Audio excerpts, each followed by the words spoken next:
Breaking down Friendship sports. This is the Tigers Fan Zone on 100.7 The Score and the 100.7 The Score mobile app. Good Wednesday evening. Welcome into the High School Fan Zone on 100.7 The Score.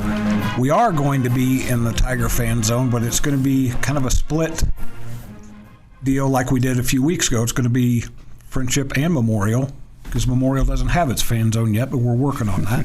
And they definitely will have one in the fall, because early August 2025, those doors swing open and a brand new era begins in Friendship. My guest tonight is Bryan Gerlich. The Friendship, Max and I struggle with this because I never know, what's your official title?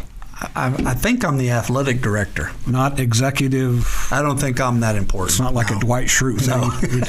that would be Caleb Holt. That's right. My assistant's probably the more important guy in that office. There we go. I'm going to have to ask Caleb about being Dwight Schrute now next time I see him. Bryan he's the guru over Friendship athletics, let's put it that way, because he's not only overseeing Friendship, he's also overseeing Memorial. And for those who don't know, brand new school opens in the fall. We've now, let's see, Friendship, or the Memorial Panthers, Royal Blue and Columbia Blue. Is that blue? Correct? Yes, sir. So yes, you sir. get to keep these shirts. Right. We're sharing the royal blue color. Friendship blue is what we call it. And the Panther was selected by a committee of students and community members and such. And we're excited about the Panthers, and we're excited about what the Tigers are doing. And you don't have to wrestle with the University of Missouri over this logo, because a few years ago, Friendship had to go through that with Missouri a little bit. That's what I hear. I wasn't there when all that happened, but no, that's our own logo. There you go. And it was announced that you will be 4A Division II in the same district with Liberty that Liberty's in now. I say that because I don't know the Liberty will be in there when we get to realignment. But you'll be in with Estacado, with Snyder, Big Spring, Leveland. So there's going to be what's been cool about watching Liberty and Estacado be together is that's a rivalry. But then Leveland's kind of a built-in neighborhood type rivalry. And Friendship Leveland has been a rivalry in the past. Well, that's what I've heard, that in the past, back when both of them were 4A for sure, it was a really good rivalry. Leveland Friendship games in every sport were really competitive and very exciting and a lot of energy. And they just talking to people that those games were a lot of fun. It's amazing that you say that, because when I was back at the AJ in the late 90s, Friendship was a 4A school, and the late, great Bobby Davis told me then he had taken over when they were 3A, got them up to 4A, said if the school ever grows anymore, that's it for me, I'm retiring. Well, man, because it was a 4A. In fact, the last thing I covered for the Avalanche Journal was a Friendship South Lake Carroll 4A baseball series. So imagine that, to where those two schools are now. Well, yeah, it's funny you say that, because that's exactly what's happening this weekend. Our baseball team is going to take on the South Lake Carroll Dragons Friday, Saturday in Frisco over at the Rough Rider Stadium. I guess it's the AA affiliate for the Rangers over there. So our kids are excited about that opportunity to get to play in that atmosphere. I'm glad you mentioned that, because that was going to be one of my questions. How did that come about? Because usually at this time of year in playoffs, it's wrestling for neutral sites and everything. Well, it was funny. I got a call Saturday afternoon from Coach Reynolds, who said, "Hey, we got something kind of cool. We might have an opportunity to play at the a professional facility." And so we kind of went back and forth, and I'm sure it probably had something to do with the South Lake parents. Probably knew some people who kind of had it in somewhere, I'm sure. But as we worked on the details and everything, I thought, man, this is going to be a great opportunity for our kids. So we finalized things on Sunday, and they'll be leaving probably this Thursday after school to play Friday night at 7 and then at noon on Saturday. Just one game, hopefully.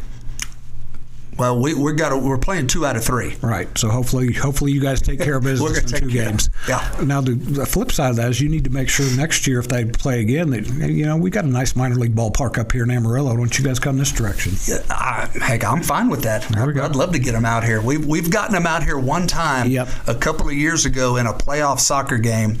and it was a beautiful day in Lubbock, I thought. And we had it was a little windy. That was more than a little windy, I'll be honest. It was a Lubbock blowing day. Hard, and our girls gave them all they wanted, and we ended up getting beat that day. But those South Lake parents were so mad. I couldn't believe how upset they were because we got them to come out and play in that weather. And to pull back the curtain a little bit, Bryan has some experience in that area. So let me say this. I'm Jenny Rosetta's husband. I'm better known as Jenny Rosetta's husband, and I've teased Bryan about this. Bryan's the athletic director of Frenship. That's a really cool, high-profile job. Who's your wife? Krista Gerlich. The Texas Tech women's basketball coach. A little more important than I am. So we tease each other. I tell him I'm Jenny's husband. He's Krista's husband. So, but yeah. He was Krista's husband when she was at UT Arlington, and he was the athletic director at a very similar district to what we've got right here. Who were the two schools over there? Grapevine and Colleyville. Grapevine High School and Colleyville Heritage High School. And you're right, it's really kind of interesting how they both are so similar in so many ways. Frenship High School has been a long-standing school for years, and then they opened Colleyville Heritage, and so it's just kind of unique how now we're at a point of I'm at another place where it's been here for a long time and it's opening. So Grapevine High School was our original high school, and then Colleyville opened, and so we got Frenship now and Frenship Memorial. And I mention all that because Bryan's been on both sides. I've mentioned this to a Lubbock Cooper softball player today. I think sometimes when we get to the playoffs, sometimes the kids and the parents in the Metroplex see they're playing somebody from Lubbock, and they just kind of shrug their shoulders and say, that's a little old school out in West Texas. We'll be all right. Well, it's really kind of funny because we have played South Lake, and I can't tell you how many sports right now. We beat them in girls soccer in one of the most incredible plays you would ever see, a header from midfield. It was amazing. Our boys basketball team beat them in the playoffs. Our football team played an incredible game against those guys. We ended up losing 49-42, but we were right there. We had every opportunity. So we've played the Dragons many times this year, and we're ready to pull off another win. Here we go. Yep. We're coming up on a break. We're going to wrap that up in the Tiger fan zone because when we come back, we're going to talk a little bit more about Memorial. A lot of coaches have been hired, a lot of stuff coming up here pretty quick at the new school. The second new public high school to open in Lubbock since 1966, I believe, is the barometer I've been using. So we'll talk a little bit more about Memorial with Frenship Athletic Director Bryan Gerlich when we come back on 100.7 The Score. Breaking down Frenship Sports. This is the Tigers Fan Zone podcast from 100.7 The Score. Welcome back to the High School Fan Zone. It is Wednesday, May 7th. It's not like Monday. Monday I kept getting to say Cinco de Mayo. I don't know how you say 7th of May, but it's not as fun. We talked a lot about Frenship, and Frenship baseball still alive in the playoffs. Softball had an incredible season. Their season just ended against a really good Keller team.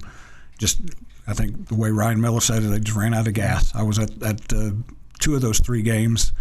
Really fun softball. Yeah, I want to compliment Coach Miller. We hired Ryan last year from Levelland, and he followed a coach who had been really successful here. Robbie Dickinson had won a lot of games and was very successful, and Ryan came in here and just did a great job of continuing the success and with all the momentum and everything. So he did a great job this year. Really pleased with what he did. And he's just a good dude. He's a great guy. He's just kind of nonchalant. He's almost in the all shucks department. He's a small town guy. Yeah. But he really did a good job with that team.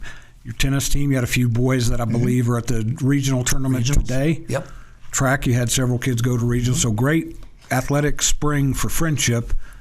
And now you get to start thinking about the future and the fall and Memorial. And just like Liberty 2 years ago, you guys will be varsity in everything except football. Right, yeah. We're going to be in District 5 4A in all sports except team tennis. We will be in District 4 4A. Wrestling will be in District 3 4A. And soccer is 2 4A. Which is going to be now I'm kind of back into my world of Grapevine and Colleyville where you were in like 6 different districts. Yes. Being in 2 6A is kind of nice because we all work together and we all know each other as ADs and we work things out quickly. But but with the smaller classifications, that's just kind of the way it goes. So we ended up getting spread out over 4 districts. The good news is when you walk into those district meetings, at least you'll see the friendly face of Joe Sexton and his folks there. Oh, those guys, it's always great to see them. And being the new guy there, and Joe told me this when we went to the meeting. He said, you know what? They're going to look at you and be really upset because you just walked in there and screwed up everybody's schedules. And now we've got to add Memorial to the mix. And but I got a warm welcome. It was okay. And that only lasts for a year. Yeah. And because you guys, just like Liberty, you're coming in and then next February when realignment hits again? Yeah, realignment we should bump up. Yeah. You'll know if you're going up to 5A. Like I said, I think Liberty will probably bump up to 5A. The two things, it's going to be interesting to see what original Friendship and what original Lubbock Cooper do. I don't think Lubbock Cooper will be adjusted much, but Friendship could become a 5A. Yeah. It all kind of depends upon what the enrollment ends up being. But opening Memorial with a 9th and 10th grade, we were at roughly around 1,000 kids or so. So when you add another grade in there, it's going to bump us up. And but we're really fortunate. We've got a lot of growth going on out there. We've got a lot of great families moving in out there, and we're excited. I think it's going to be a challenge with this next season as well. I mean, our football team is going to play an outlaw schedule, but Coach Richards has done a really good job of. It's going to be a pretty competitive one though too. JV. Correct. It's going to be we're going to play a lot of JV teams, but we got a couple of varsity teams on the line too that we're excited about playing, and so it's going to be a lot of fun watching them grow and watching their process. And then as we get into all of our other sports, we'll be playing varsity competition. So, with 9th and 10th graders, we got to remember we have 9th and 10th graders, right? And most of these, not most, all of these other schools are going to have juniors and seniors on their team. So it's going to be a little challenging. And, from sport to sport, it's all going to look different. The girls' side might look totally different from the boys' side because, an 18-year-old boy and a 14, 15-year-old boy look totally different. And but I feel like we're going to be really competitive in all sports, and I think we're going to do well. You mentioned Jason Richards. He's the football coach and campus coordinator, came from Muleshoe. He's a Clovis native, which Clovis natives have found a lot of success over here at different schools. And the time I've talked to him, he's very excited about this. This is something coaches don't they rarely get to do in their profession, and that's start a program from scratch and build it. Yeah, one of the things that attracted us to him is when we did the interview process, and we interviewed with a committee and we had a lot of different people involved. You could just feel his enthusiasm and his energy and his excitement about starting something from the ground level, and he's done a great job of that. Ever since he's been here, he's been able to start working with those kids over the last several weeks, and they're getting to know him. And as we've brought staff members on, the kids have gotten to know some of the coordinators and different things, and it's really been a very as smooth a transition as it can be. We're coming up on the end here. I'm going to throw out a couple names real quick. Jason Cooper, girls basketball. Right. Brandon Roberson, baseball, and CJ Villegas, boys basketball. We'll talk more about Memorial, and like I said, I'm hoping to add a segment with them here these last couple of weeks. Thanks for coming on, Bryan. We're coming up on the break. We'll be back on the High School Fan Zone and the Pirate Fan Zone after this break on 100.7 The Score.